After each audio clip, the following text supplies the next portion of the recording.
কবি নজরুল ইসলামের একটা কথা ছিল কিংবা একটা লেখা এরকম ছিল, আমি জানি চিরজীবন আমাকে কাঁদতে হবে, কারণ আমি যে তোমাকে চেয়েছি। আসলেই আমি যে তাকে চেয়েছি এই জন্য আমাকে সারা জীবন কাঁদতে হবে, কারণ আমি তাকে কোনোদিন পাবো না, আর পাইনি বলেই আমার কান্না করতে হয়। তাকে আমি প্রচন্ড ভালোবাসি বলেই আমার কান্নাটা আসে, তাকে আমি আমার করে পাইনি বলেই আমার কষ্টটা হয়। কবি নজরুল ইসলামের লেখাটা খুব দারুণ ছিল। আসলেই তাকে পাইনি বলে আমাকে সারা জীবন কান্না করতে হবে।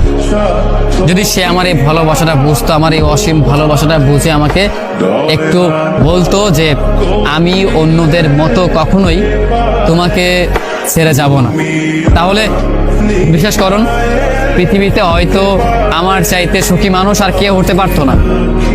কিন্তু ওই যে আমরা মাঝে মাঝে আমাদের প্রিয় মানুষটাকে হারিয়ে ফেলি, প্রিয় জিনিসটাকে হারিয়ে ফেলি।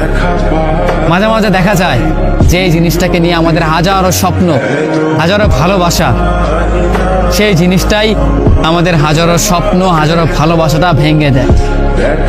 যাকে নিয়ে আপনি সারাটা জীবন সুখে থাকার চিন্তা করেন, সেই মানুষটাই আপনার এই সুখের স্বপ্নটা ভেঙে চুরমার করে দেয়। আমাদের প্রিয় মানুষগুলো বড়ই অদ্ভুত, তারা ভালোবাসতেও জানে না, তারা ভালোবাসাটাও বোঝে না, এই জন্য তারা আমাদেরকে ছেড়ে চলে যেতে চায়।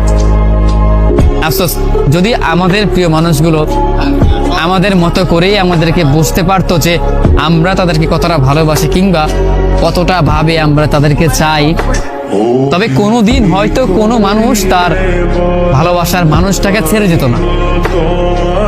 একটা মানুষ কখনো একটা মানুষকে ছেড়ে যেতই না, কারণ যদি ভালোবাসাটা বুঝতে পারতো, মনের ভিতর তার জন্য কতটা ভালোবাসা, কতটা দয়া, কতটা মায়া হয়, সেইটা একমাত্র শুধু আমিই জানি। আমি ছাড়া পৃথিবীতে হয়তো অন্য কেউ আমার এই ফিলিংসটা বুঝবে না, আমার এই অনুভূতিটা বুঝতে পারবেও না, কারণ আমি তাকে কতটা ভালোবাসি সেটা আমি জানি।